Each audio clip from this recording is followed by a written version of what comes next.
yeah, in the world of filmmaking, parody is kind of a dying art. And mostly because most filmmakers believe that parody involves cramming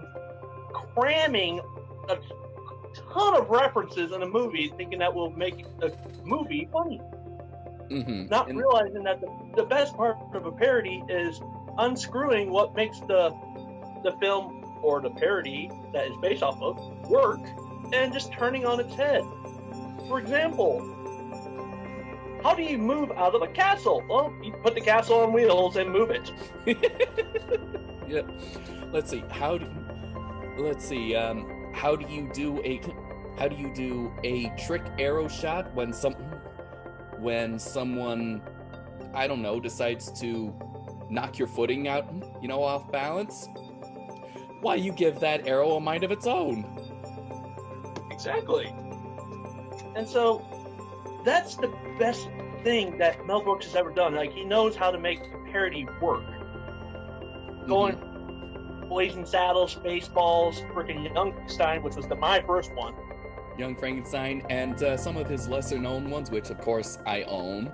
Are you really that shocked? High Anxiety, Alfred Hitchcock, silent movie. You can guess what genre what genre of film that does. Mostly the slapstick silent movies of Buster Keaton and Charlie Chaplin. Oh yeah, but with Men in Tights, well, how do you make it funny, but based on a Robin Hood tale, and you just make it a parody and comedy? Well, you make it a screwball comedy. Well, that, and when you only have one source material that has apparently a lot of material for it, Prince of Thieves, starring Kevin Costner. Yep. Which there's that apparently that joke was not only good in America, it also decided to led itself to a few dubs. When the film was dubbed, they had other ways of poking fun at Costner's role in Robin Hood. That is the one with Alan Rickman that says, "I'll dig your heart out with a spoon." I don't know, but it must be, since I know Alan Rickman was in that movie. Sweet. But yeah, like what you were saying, Tyler, like, what else can you make fun of it? Well, there's names. Blinken, Achoo, Latrine. The Sheriff of Rottingham. Yeah. Who honestly might be one of my favorite villains in any story. Bar Mildew. Comedic villains, or like comedic villains. The Sheriff of Rottingham is probably my favorite. Over that boy hand. And his ultimate demise is the best of all.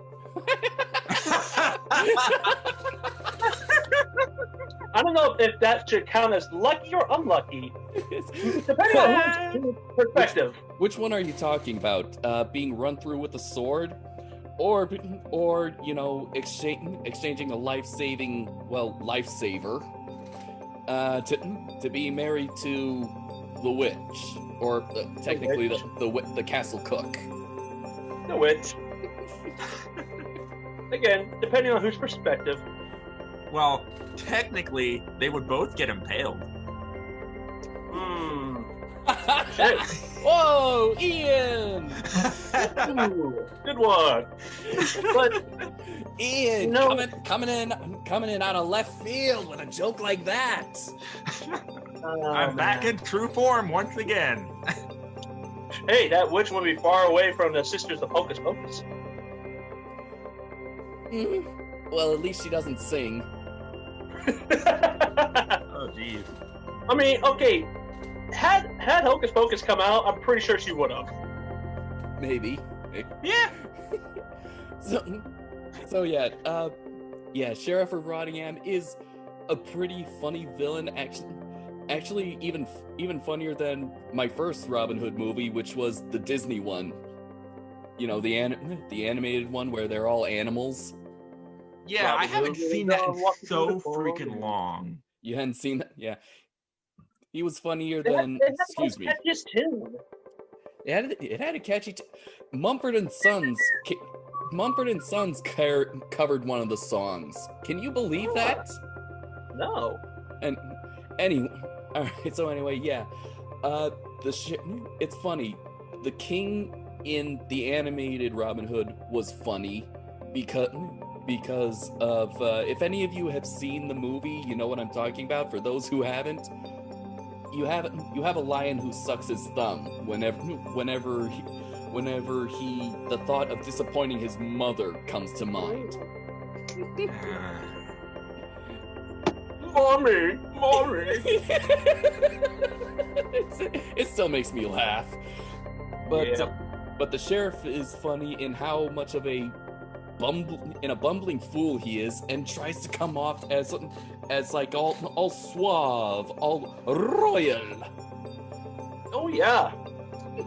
But you know, so many jokes. The best jokes in this are the fourth wall ones. Oh God, I love fourth wall jokes. I love when they're done right. Yeah. The script says I get another shot. Everyone pulls out their scripts. Yes, he does. He does. But unlike some other Robin Hoods, I can speak with an English accent. And harkening back to Kevin Costner. Uh-huh. Let's see, several dubbed versions have had to change that line to, let's see, I do not cost the producers $5 million.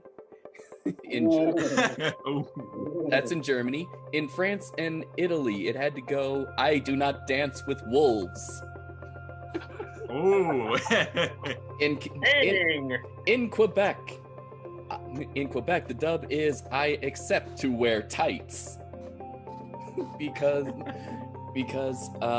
Costner refused to wear tights in that movie. This is what I like. When I love looking at what the other cultures do when they translate a movie, because they have to make their own jokes to make it, acceptable and accessible to their general populace. Absolutely. And so it's so amazing to see, how they handle such things. Like, example, what he just did. And I didn't know about those facts, and it just makes me giddy inside. Yes. Let's see. Of course, being Mel Brooks, he stole one of his own jokes from an older movie. Remember the shifting hump from Young Frankenstein? Yes. Well, this takes the form of King John's mole, and Richard Lewis just delivers the best line when he's told about it. He goes, "I have a mole."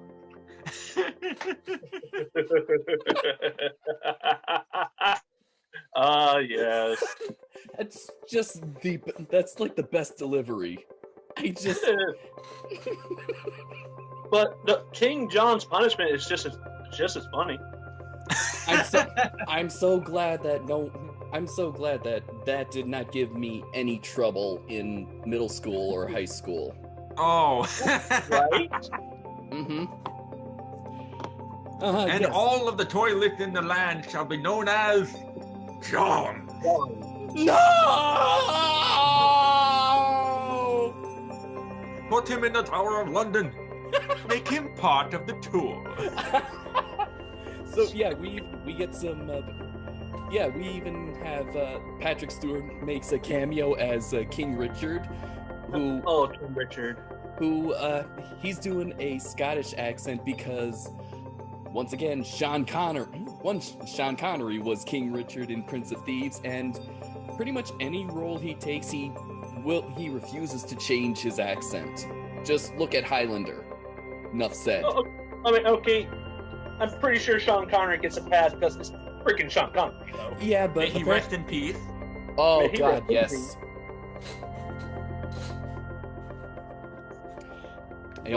I only do that on occasion. Yes. And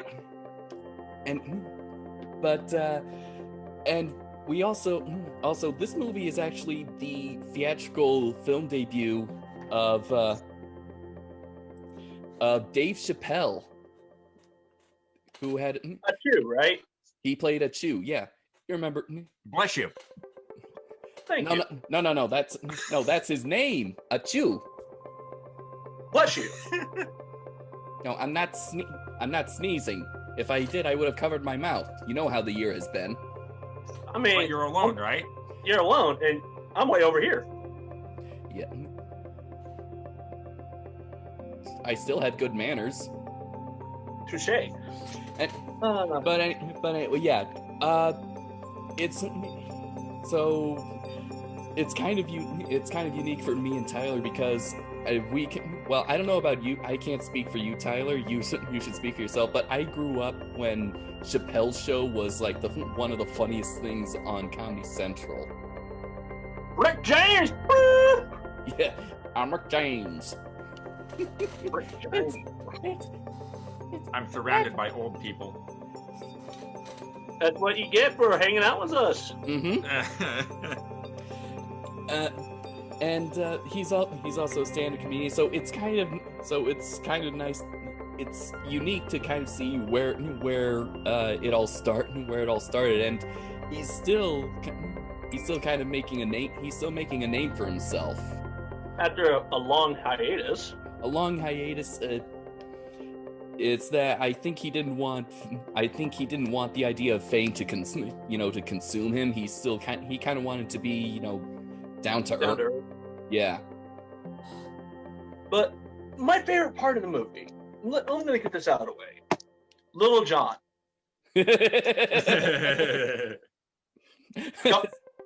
Covering the bridge. John? Covering that bridge for a little toll. Oh boy. And falling off and drowning. Wait, hang on. I got something for this.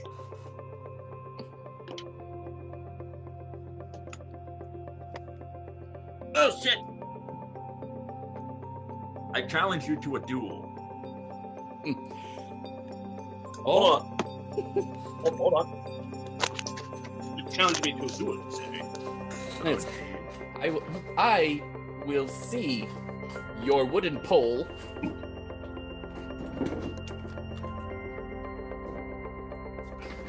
Set. And raise you a lightsaber. I will raise your plastic little lightsaber. Plastic. It says Yes. metal. It says metal and wood.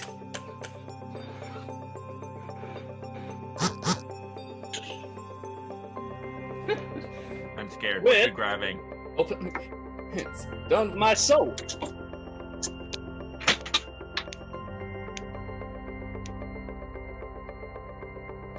It's blunted.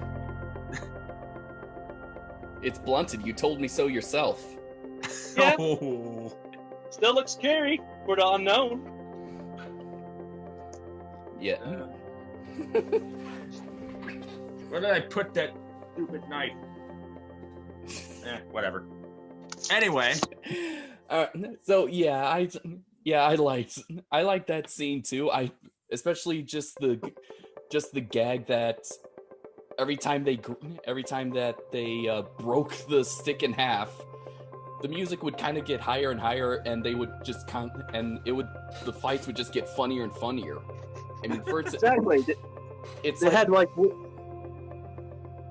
it was like okay, you get a bow staff broken. Okay, now it's a boken, and now it's a whatever this thing is, and they're just going like. And they're snapping at each other's fingers. Yes. Ow! Ow! Ow! Cookies, anyone? No, thank you. What? No, I got fudge over there. Good man. Anyway, but yeah, no, that entire sequence was awesome.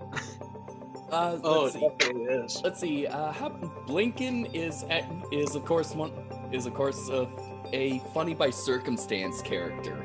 Oh man, yes. I can see. Never mind. Never mind. My favorite gag with him is when the fight inside the castle, the first one, and he thinks he's fighting a guard, but it's really just a wooden pole. And Am I winning? Am I winning? And what's kind of funny is that you can also see him try to dodge and jump from what his instincts are saying that are swings. Yeah.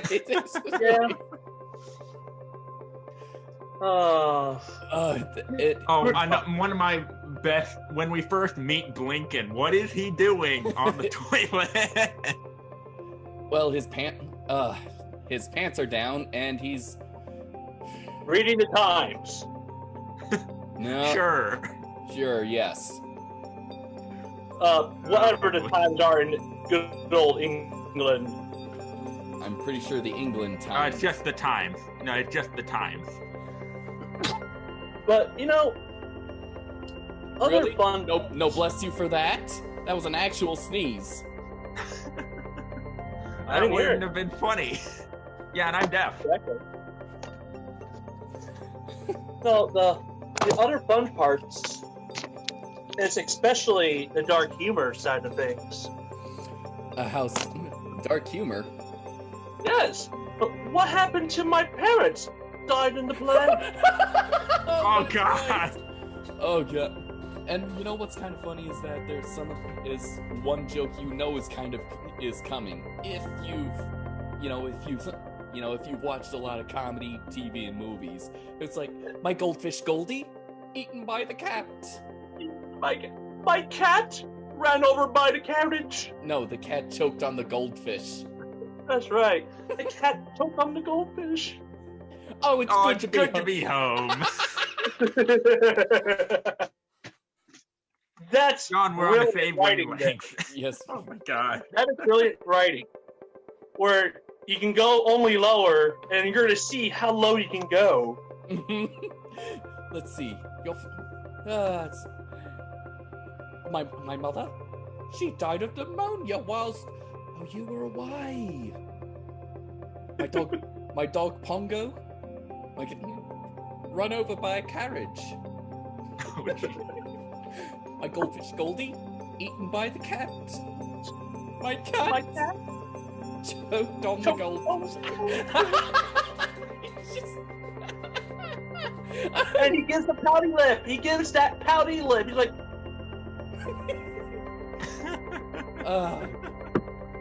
This yeah. movie. It's still great. To compare this movie to any other of Mel Brooks is kind of a crime of itself, because Mel Brooks excels at one thing. Each movie he makes is unique, specialized in its own thing. Mm-hmm. Like, I don't need to say anything more than looking at Young Frankenstein Blazing Saddles, especially Blazing Saddles. Oh, yes. I have yet to see that one. Let me guess, John, that's on the list now? Oh, yes. Oh, boy. You better believe it. Mm-hmm. Well, we still have a lot to get through. Everything else that's on the friggin' list. Yes, this list that we've referenced but never shown.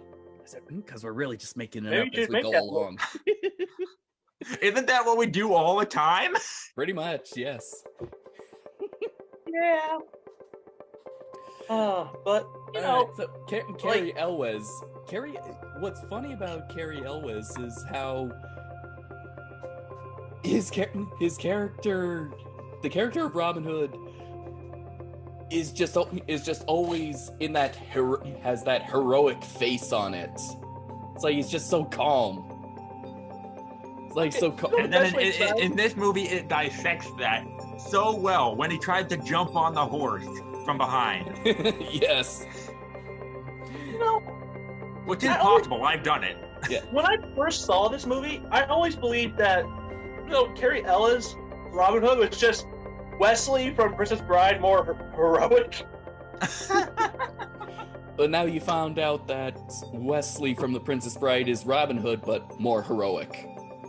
Yeah. And the other jokes to be had, well, let's see, the chastity belt. It's an Holy chastity belt. Holy shit. Yes. Didn't think I'd forget that one. Well, we haven't really mentioned Amy Yazbek, who's, of course, Maid Marian in this movie. Ah, yes. Who's the hopeless romantic, Hopelessly in love. Yeah. But I think Brunhilde is the one that is kind of adds some comedy to the role. Pretty much, Maid Marian is a sidekick to Brune. Mm-hmm. Like when they're falling off the balcony, onto the horse. When it's Brunhilde's turn, the horse just whinnies, going, "You have got to be kidding me!" Yes. He jumps down, horse steps to the side, And you hear, boom, and the stone slab is cracked. Yeah. Yeah. Oh God, yeah. I love it. I think one of my favorite jokes. There's like a lot of favorite jokes, but ones that make me laugh constantly is every time is when Robin Hood is saying goodbye in the different languages. Toodaloo, au revoir, auf Wiedersehen, ciao, ding dao day. He just does that so. He does it so. He does it so fluidly and with such conviction. And oh my God, Elwes. Has he been in any other movies besides Princess Bride, Men in Tights, and Twister, and Liar Liar? Why am I vibrating? Saw. That aren't body horror movies and dismemberments. Let's see, Pentagon Wars. Oh West Kelsey right. Grammer. Oh yeah, that's right. Where let's see, $14 billion for the, what was that tank? The Bradley tank. Yes, a cargo plane that has a cargo tank. A transport System that doesn't have room for ammo, doesn't have room for soldiers. It has armor as soft as butter. Sets on fire easily. Is too big to be a scout, too light to be a tank, and is a jack of none. Right, I forgot about. Oh, right, he was also in Hot Shots, the first one that parodies Top Gun. Another thing that I liked about the movie were all the modern culture jokes. You had Air Jordans. No, not Air Jordans. They were pumps. Yeah, but we all know what they meant. No, they were the Nike. Yeah, they were the Nike pumps. You get the wave. Oh, jeez. The clapper. On comes the candles. Yes. Oh yes. Pablo Picasso. Really? Where? With Lincoln's boobs. Yes. Dude, The Hollywood boobs. sign. That's right. Yeah, the Hollywood. I love that one. Dun dun dun dun dun dun dun dun dun. Robin Hood swam 1,000 miles from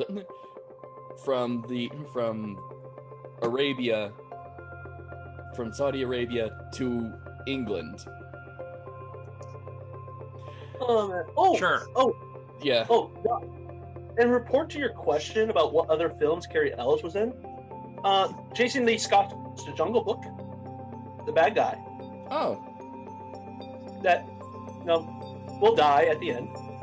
of course. What else are bad guys supposed to do at the end of movies?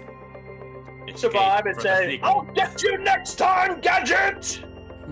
We'll meet again, Spider-Man! Let's see. He was also in. Oh, hey. Hansel and Gretel Bait. Bait? Bait. Was that his character's official title? No, that's the official title of the movie. Hansel and Gretel Bait. Ella Enchanted. Oh, right. I've heard of it. Right, bad guy in that one. Yep. Let's see. And Bram Stoker's Dracula. Oh, right! Yeah. Tex. Mm-hmm. I forgot. All right. So, let's. All right. What? We've also forgotten about the man behind this whole thing, and behind so many great movies. The man himself, Mel Brooks. Yeah. As instead of being Friar Tuck, he's Rabbi Tuckman. Yes, and him and his wine and misleading the guys like, "I want some. You have to get some circumcision." It's yes, yes. I take this little machine. I take your little thing. I stick it into this hole, and then knit the tip. Oh, the guy like. And then, of course, I choose, like, nah, I forgot, man, I already got one. Christian. No, Yeah. no blinking. Oh, And I love how this movie begins, because it dissects every medieval thing with an evil king ruling over the land with an iron fist. Burning down the village. Yes, apparently in every movie involving Robin Hood, it's always got to be of archers shooting flaming arrows. Oh yeah. What happens and Mel Brooks decides to answer the question, where do those arrows go? To the village. and which gives us the line, "Leave us alone, Mel Brooks." Oh man. I love it so much. Oh hey, I just remembered. There is an actor we haven't mentioned that most people don't even realize he's in it. Who? Don DeLuise. Dom DeLuise, Brooks's old comedy partner who plays Don Giovanni in parodying The Godfather. Yeah. Once again, modern media. Well, Godfather isn't even that modern. It's a 70s movie. I know. But it's widely accepted in pop culture, and I've even done that voice so many times. Buonasera.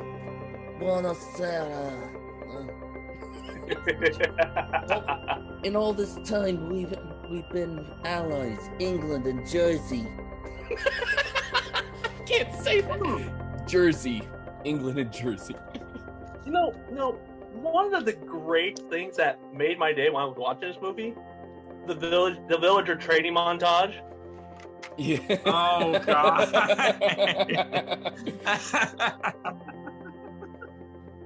Hey Rob, maybe we should take the dummies into battle. Which one's your favorite? Which one's your favorite? Which are your favorite parts? Me or Ian? Both. Oh boy. You go first. Oh boy. Well, let me think. Although it's a fun sequence, I don't think the archery contest is that memorable. No, I meant favorite part of the montage. Oh, favorite part. Oh, the jousting. The jousting. Oh, my favorite touch. All the modern soup cans making up the helmets on the dummy. Yeah. I saw like Campbell's tomato soup. Oh boy, that was fun. Tyler, what's your favorite part of the montage? That's what he mentioned. Okay. Essentially, Okay. Go ahead. That and the whole, maybe we should bring the dummies. My favorite part is when they're trying to shoot the arrow. Let's see. My favorite parts are when he shoots the arrow that flies back, and apparently it hits someone. And you go, "Oh!" And a guy who's too strong actually bends the bow back so far, and then you hear like, "Wow, wow, wow." What was that bow? What was the bow staff made out of? Apparently rubber. You gotta say, because that's not wood. I know. And Robin just looks at the camera like, oh, one of my things that made me giddy when Robin Hood names Achu the sheriff. A black sheriff? He's black? And why not? It worked in Blazing Saddles. oh yeah, he's right, it did.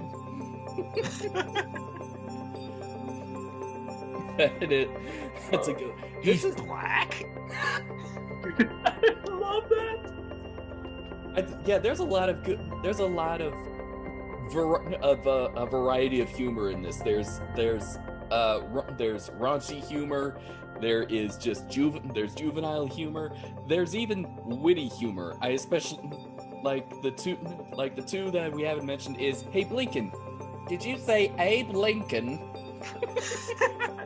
And the other one is, yeah, and the other one is, "There's a foul plot afoot. It's not mine feet. I just washed them." He dare the king of kings dare. Dare the king of kings dear. Let's see. Oh yeah, and of course physical comedy, such as like the sheriff of Rottingham being flung by a catapult. Yep. The strap on his saddle being sliced and falling in between the legs of a horse. Which I had the clean 4TV version recorded downstairs. I managed to get a hold of the actual movie, and I died at the line, and I'm getting really pissed off. Really, you're between the legs of a horse. I'd be afraid of getting pissed on.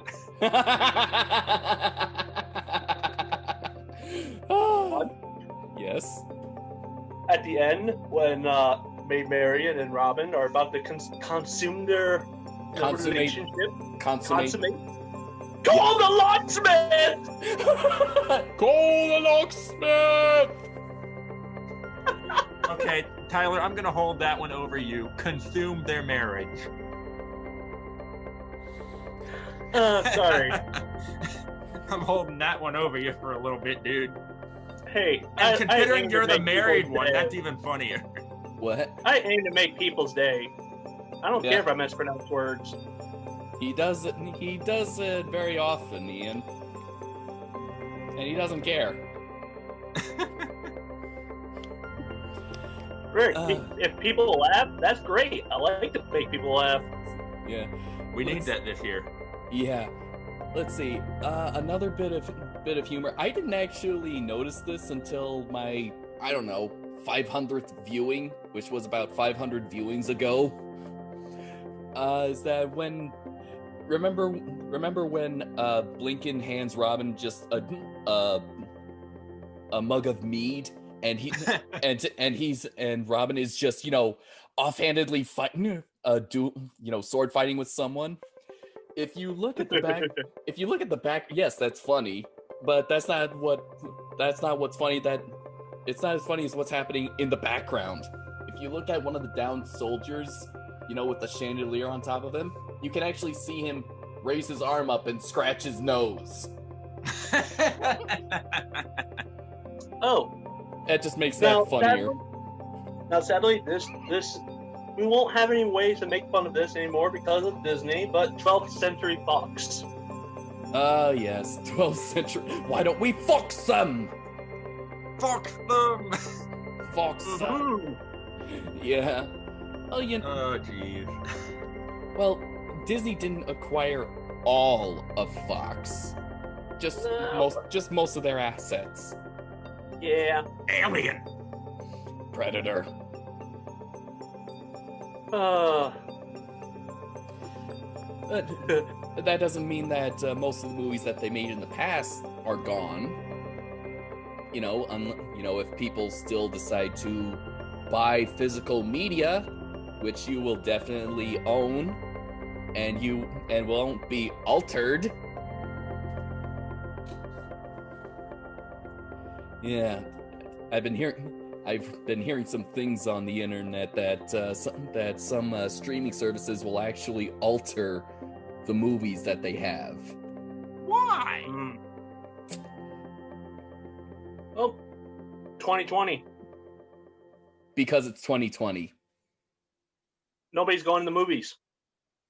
Hardly anyone. Or they want something that either won't offend or won't give children any ideas, like hiding in a dryer. Ugh. What happened to parenting? Mm-hmm. Okay, I'm done with this planet. I'm going to Mars. Someone call Elon Musk. I'm out. Bye. Get my Professor Farnsworth clip. I don't want to live on this planet anymore. Now, when Achu is trying to save Robin from hanging,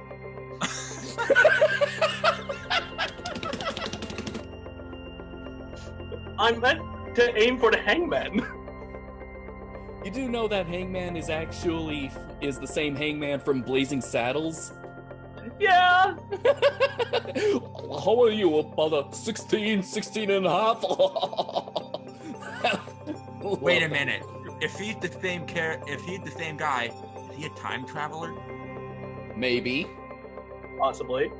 Is there a Mel Brooks universe? Mel Brooks cinematic universe? Mel Brooks cinematic universe. Start that. He already did when he mentioned Blazing Saddles.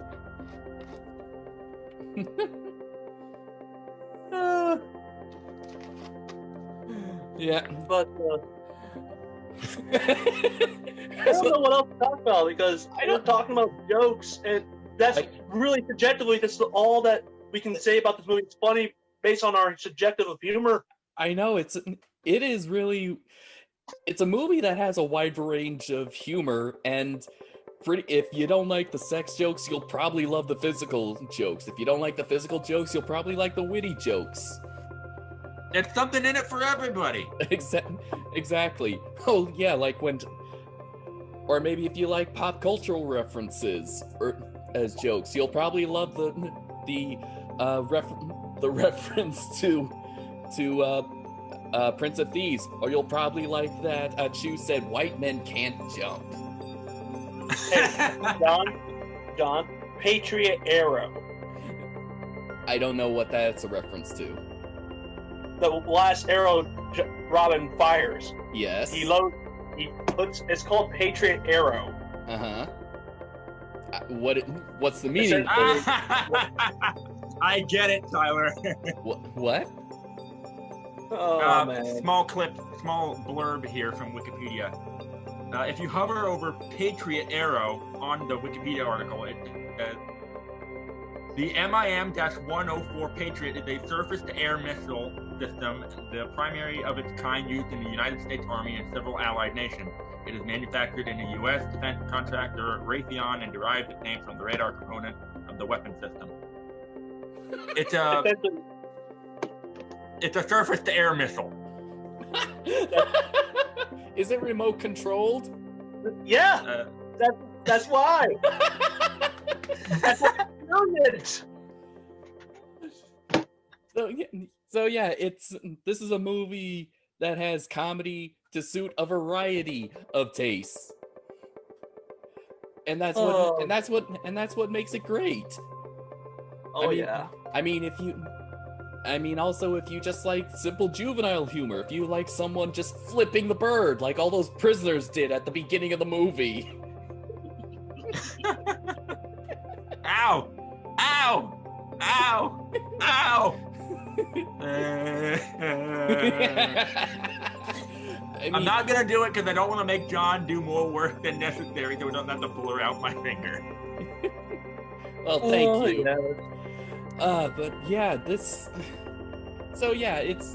it may not be a classic like Blazing Saddles, Young Frankenstein, or Spaceballs, but it's a Mel Brooks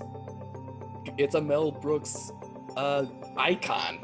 I'll just say that it's a Mel Brooks icon.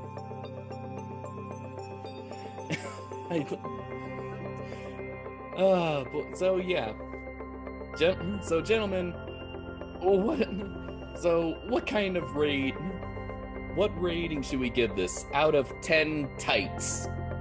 10 tights. Oh, that's not gonna be comfortable, John.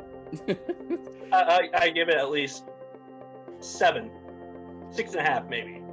6.5, 7 tights out of 10. Yeah. Okay. I mean, it's good, but no, compared to other Brooks's work. True. No. All right, Ian. I gotta say, maybe 7.5 out of 10, because I love how it dissects, the classic tropes of a Robin Hood story and turns it on its head. I love the comedy, obviously, and there's something in it for everybody. It's mildly absurd, but it works. You don't got to take it seriously.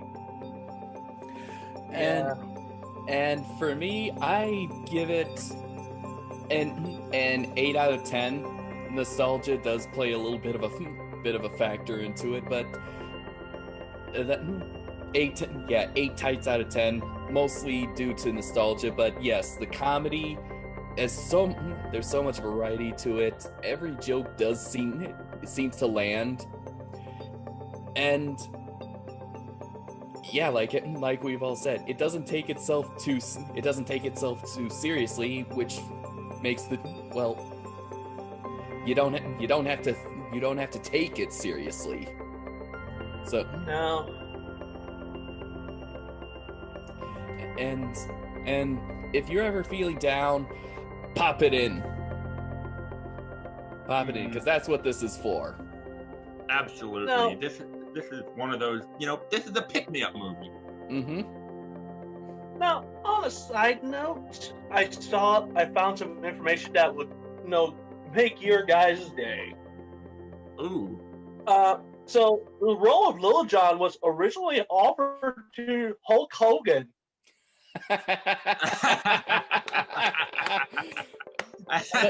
Now that you say that, yes, now I can see. Imagine that.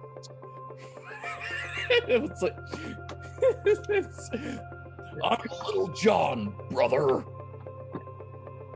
I'm Little John, brother. And Sean Connery approached Mel Brooks to see if he could reprise the role of King Richard, but in drag. And Mel Brooks wanted to agree, but the salary was too high. Oh. Wait, Sean Connery? Yes. Wow, most of these actors and directors who you think are just like so very above this kind of thing also end up contributing to some really great ideas. Hitchcock pitched a joke to Mel Brooks for the movie High Anxiety, but they couldn't film it because, they didn't have enough money. Yeah. But Sean Connery saying, "Thanks, I'd like to reprise my role." but this time in drag.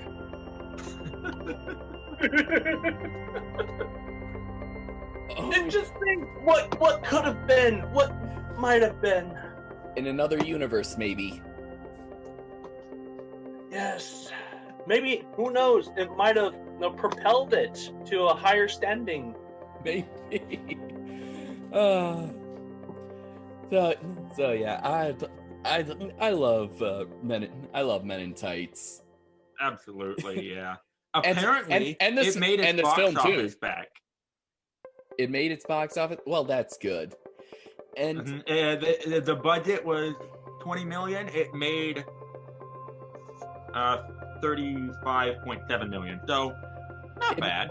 it might have been due to the star power of Cary Elwes, as well as probably the knowledge that it was a Mel Brooks movie. Well, yeah. But this was, considering I pretty much now have Mel Brooks most of Mel Brooks's film career in some way, shape, or form, Blu-ray and DVD, and this was pretty much the last movie he made where he was where he still had that. The next movie he made was Dracula, Dead and Loving It, and with Leslie Nielsen. And this is kind of where it seemed to be indicating that he lost a little bit of his touch. He slowed down a little bit. Not to say that it's a bad one. There's still some funny jokes in there.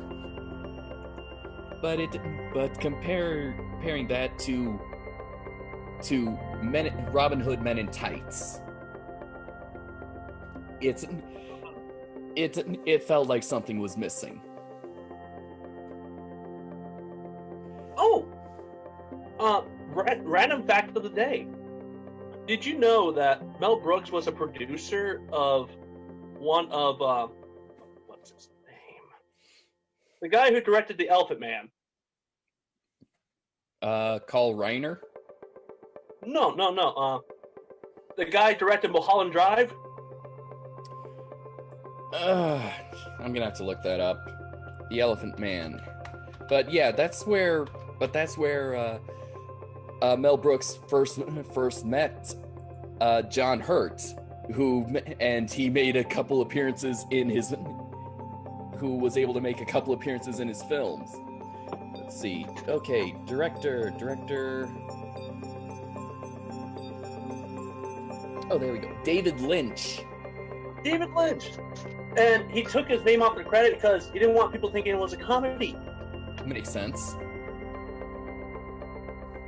And just think that, it's sad that, if Mel wanted to make a serious movie, he probably wouldn't be able to because people would go in with the wrong expectations. Yeah, pretty much. It's sort of like Wes Craven directing a romance movie, which he did. Yeah. He did. Yep, he did. Or like Stephen King writing The Green Mile. But I think Stephen King's greatest book is Shawshank Redemption.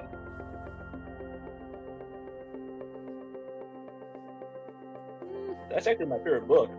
The only non-horror one. Green Mile is not really horror. No, it's not really horror. I love a good book and movie that has a guy attaining his freedom from being wrongly accused. Mm-hmm. While getting revenge at everyone else who made his life suffering. I definitely know Shawshank has been parodied a few times. Yeah. But do we have anything else to say for Men in Tight? Absolutely. I do not have anything else to say. Other than it's tight. Oh my gosh, Tyler, why? It had to be said. It had to be said. It would have been a crime not to have said it.